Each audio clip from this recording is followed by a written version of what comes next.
What's up, folks, and welcome to Indie Ramble. I got another boomer shooter for you guys today. Speaking of a genre that just doesn't stop giving, man, I'm loving this, honestly. There's so many of these coming out now, and so many of them are good. And yes, we got another one here that I wanted to show you because it's not only a retro-inspired shooter, but it's Cyberpunk themed, and you know how much I love my Cyberpunk. So this is SPRAWL. And I've actually finished this. I played a bunch of it on stream, but then I just ended up finishing it on my own. It's not a super long game. It's about 5 to 6 hours, which for most boomer shooters, I think is a good length. You don't want them to overstay their welcome. And this definitely does a lot of its own things. It very much has its own identity, its own flair, if you will. And it doesn't all jive with me, if I'm honest with you, but I think this is still pretty interesting. I still enjoyed my time with it, and I wanted to show this off to you guys here. So what I'm going to do is, and I'll explain why I'm doing this, I'm going to show you guys a level from around the middle of the game. As you can see, it has 3 episodes with multiple levels in each one. The episodes are just story beats, really. Are sort of major turning points in the story, I guess you could say. And it's a story about a dystopian cyberpunk future where corporations run everything and an AI is in charge. And this AI is guiding you on a quest to do something. I'll just leave it at that. The story's interesting. It's not super deep or complex, but it's cool. And as you're going to hear, I really love the voice that they did for the AI. So I'm going to start midway here, and I'll explain why in a second. Unlock the blast doors. Once you do that, wipe out all the remaining enemies, and I will reactivate power to the train. As you can see, I don't know, I really love that voice. I think that filter is fantastic. Let me know in the comments if you would too. There's been so many boomer shooters lately, and I haven't covered them all, but I've probably played a lot of them. Let me know what some of your favorites are of late, because man, this genre is popping right now, and I love it. So the best way to describe this game is probably a combination of like Ghostrunner or Fear meets Doom 2016 in terms of mechanics, and I'll show you in just a second why that is. And that may give you a little indicator. Yeah, this game it's got slowdown, it's got glory kills like this, it's got a sword, and it's got wall running style platforming. So it definitely feels like, I don't know if those are the exact influences of the developers, but it very much feels like that. But that's not a bad thing. Those are 2 very good sources to draw from. And I have to say, you know, a lot of this game is quite impressive per the fact that it was only made with a couple of little exceptions, this game was entirely made by 2 people, including the music and the sound design and everything else. It is running on Unreal Engine, but other than that, like, this was all done by 2 people. That's pretty darn impressive, you know, in any way you slice it. So, why did I start midway through the game? Well, the reason is that this game, unlike a lot of other shooters, really likes to drip feed you the new stuff. And what I mean by that is that there are a number of weapons in the game.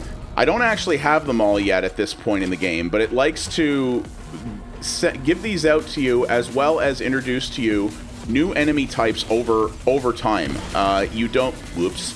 That was the wrong gun to use there. So, you know.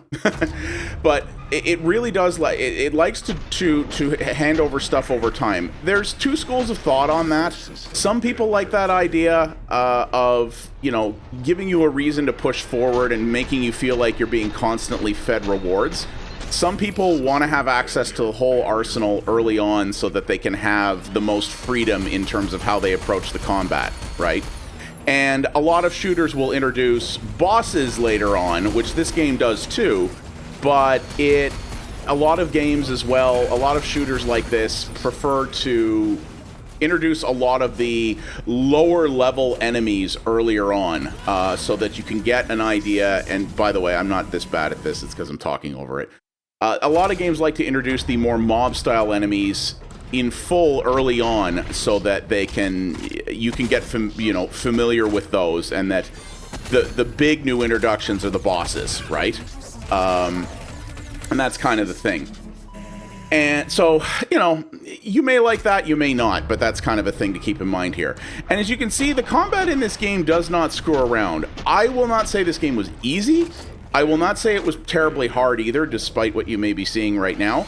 And that's the thing, is it's not... I've played harder games. I've definitely played easier games as well. This kind of has a, you know, this is kind of a half-decent middle ground.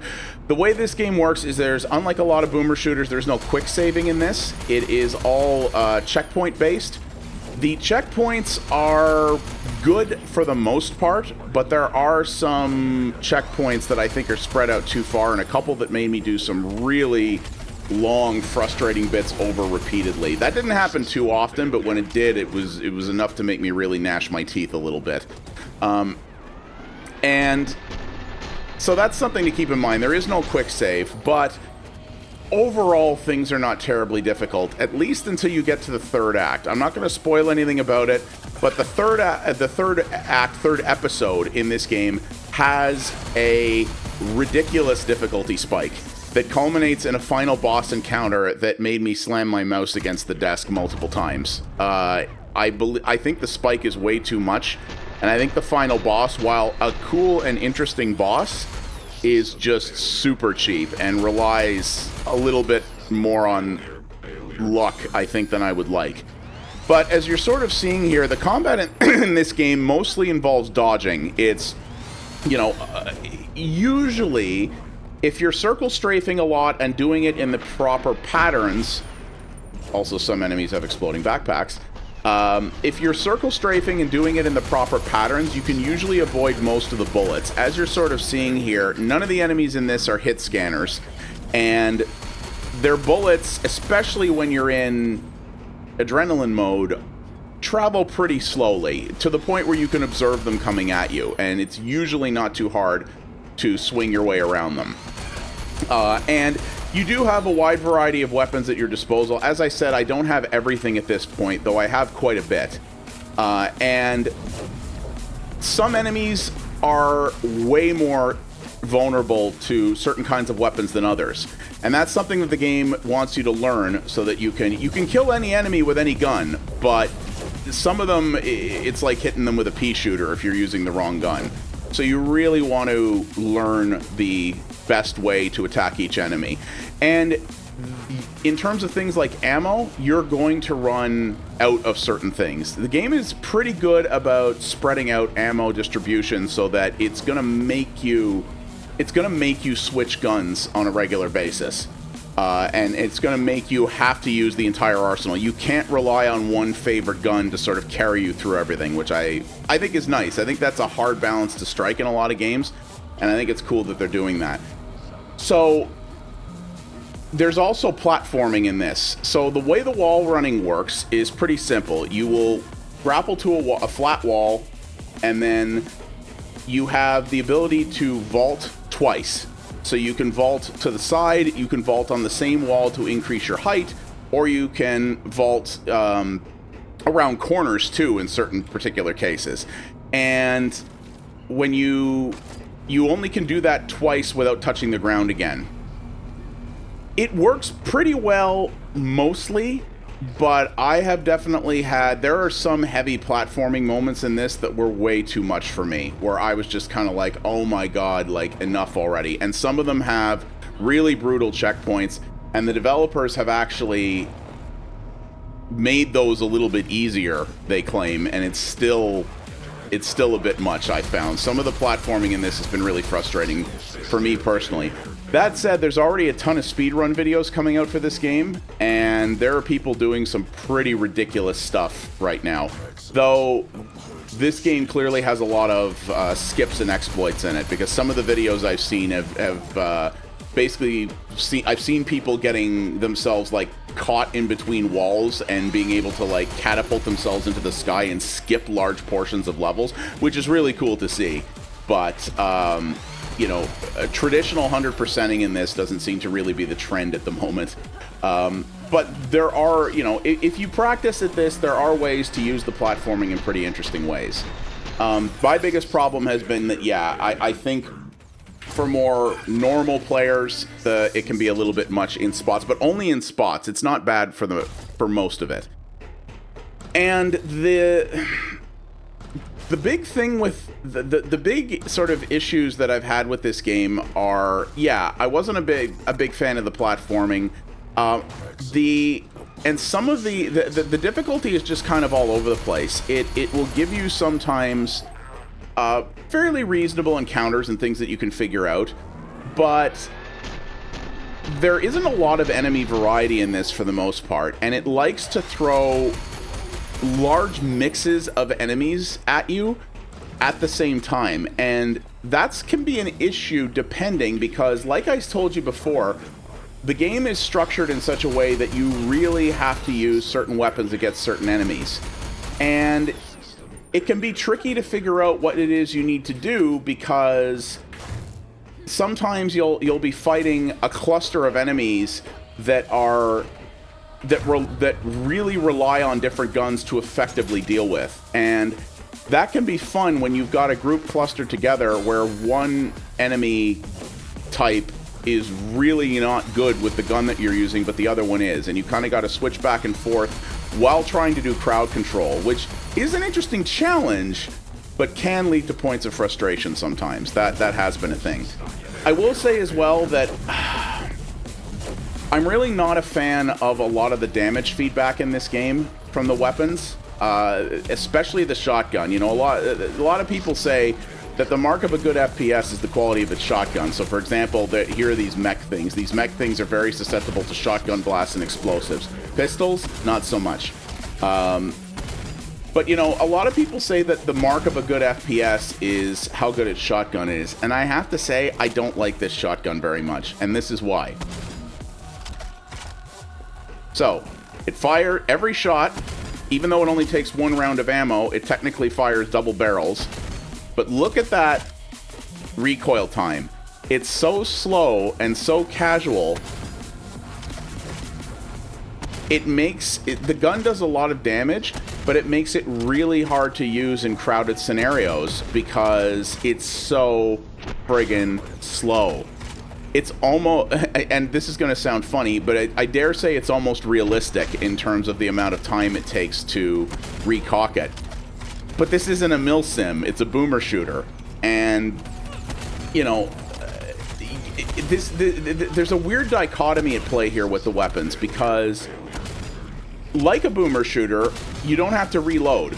You have an ammo pool for your weapons, which can be, as you can see, not necessarily huge in some cases, but as long as you have ammo in that pool, you can just keep firing. There's no reload. But that shotgun has that horribly long recock time, and yeah, and some of the weapons fire really, really slowly. Some of them, you know, this minigun, really powerful, has a ridiculous spin-up time. And unlike a lot of other games where you have a secondary fire key for this type of gun, let's say, that allows you to keep the pre-spin going, you can't do that here. There is no secondary fire for any of these guns. Your secondary fire button is your adrenaline mode. So what the guns have out of the gate is what you've got. And I think some people are going to like this weapon design. Not every gun has to have... Like, the lack of a secondary fire was not really my problem. I didn't really mind that. That wasn't a big deal. But it's... So many of the guns are just so slow. It felt like a lot of the time that when I was dealing with large crowds of enemies, that I was dying because I was just waiting on the guns. And some people can adjust their expectations to that and sort of calibrate themselves, if you will, for that kind of combat dynamic. But what I like about boomer shooters is the frenetic speed of them. And we don't really get that here. It's just the gunplay is very slow. Another thing, as you maybe have seen here, is the movement speed is very slow. Your character doesn't run fast. There is no run. There is no run in this. There is a slide, as you can see, which can be useful in combat. And to be fair, I probably didn't use it as much as I should have. Is it this train I have to be on, or the other one? I think it's the other one. And there are large periods where you're doing either traversal challenges or going through large sections of levels where there isn't necessarily a lot of combat happening, and it just feels like you're kind of taking, you know, just a light jog, as opposed to actually, you know, sprinting as this kind of cyber augmented being kind of thing. It just feels, it doesn't make you feel like the kind of super-powered badass that you should feel like when you're playing a Cyberpunk inspired game. Is really the thing for me. You know, in an environment like this, you're supposed to feel like an unstoppable badass, and you're supposed to feel like you know, that you're superhuman augmented, and you often don't feel that way here. Little side thing as well, there's all these little data pads throughout the world with QR codes on them. You can actually scan those QR codes, and they work like little grimoire cards, or they're not audio logs, but they act like little story logs that you can bring up in a browser on your phone. It's actually kind of a neat mechanic. It's a bit of a pain that some of that exposition is hidden behind, you know, the requirement for a smartphone, but how many people playing this are not going to have a smartphone, right? I mean, or the ability to read in a QR code. Really not that big a deal. But it's cool. I think it's a neat little way to do some story exposition in a way that's sort of fitting of the universe that they have. But yeah, if I was to levy my two main gripes with this game, it's that the difficulty spike in the third episode is a little bit much, especially that final boss battle, and that it just isn't fast enough. Some people, and that's very much a subjective criticism, some people are going to like the speed of this. Some people aren't into super fast shooters. They find them hard to play, or that they, you know, they find that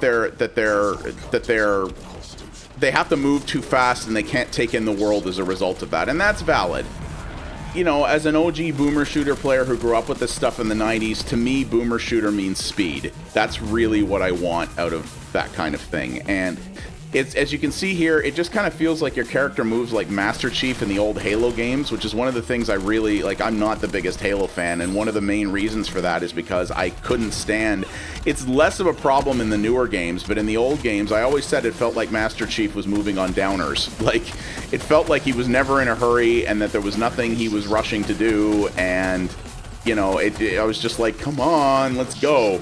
And I feel that way in this a lot. Like, when you've got to traverse like a long hallway like this, you're like, come on, man, let's go.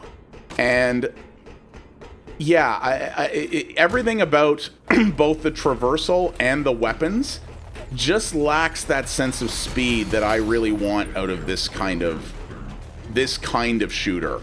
You know, even the modern Call of Duty games, you know, move a lot faster than this does, right? And those are shooters that aren't necessarily designed to espouse some of the speed-focused design of older shooters like this. So, but that's subjective, and I think a lot of people are going to like this. You know, I've levied some significant criticisms here, but do I dislike this game? No. I finished it, and I did enjoy my time doing so.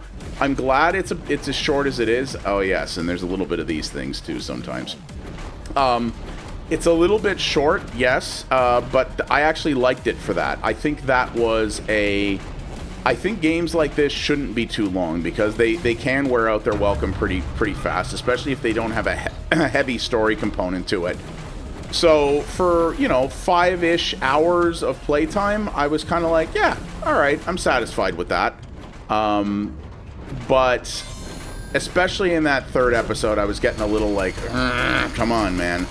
So yeah, is this the best boomer shooter on the market right now? No, I don't think it is. Is it the worst? No, absolutely not. And is it still a good title that's an impressive effort by two people that can definitely be worth your time if you're into this? Yes. There's just some others I might recommend beforehand. But this is definitely not bad, and it's an impressive effort. I think the two devs who made this clearly have some talent behind them, and I hope that this does well enough for them that they are able to hone their craft a little bit more and make something else, or even make a sequel to this where maybe they can sort of turn up the intensity a little bit more, at least for people like me. I think that would work out pretty well. But it's a cool experience that I've enjoyed, and if you are a fan of retro-style shooters, I would give it a look. Maybe work through your backlog of these a little bit before you get into this one, but this is something you should keep your eye on for sure. So yeah, that is SPRAWL.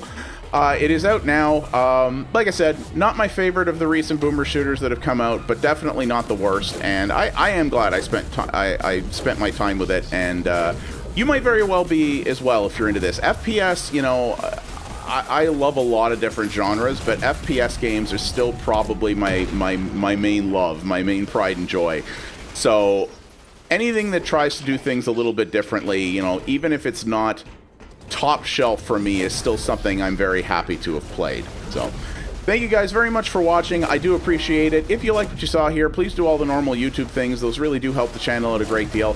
As I said, leave a comment down below. Tell me, what are some of your favorite boomer shooters that have come out lately? Does this one interest you? Do some of the things that I've levied criticism against here actually come across as positives for you? I would like to hear about that. And yeah, just let me know. This genre is popping off right now, and I love it. So I'm always interested to hear from more aficionados on what their favorites in the genre are right now. And as always, you can follow me over at twitch.tv/pxabstraction for multiple variety streams a week. I cover other indie games as well as true retro stuff over there, including a bunch of games that are better suited to streaming than YouTube. We did a stream of this over there, in fact, as well. We have a fantastic community there, and I'd love to see you be a part of it. Thanks again, everybody, and I'll see you in the next video. You folks have yourselves a good one. Take her easy.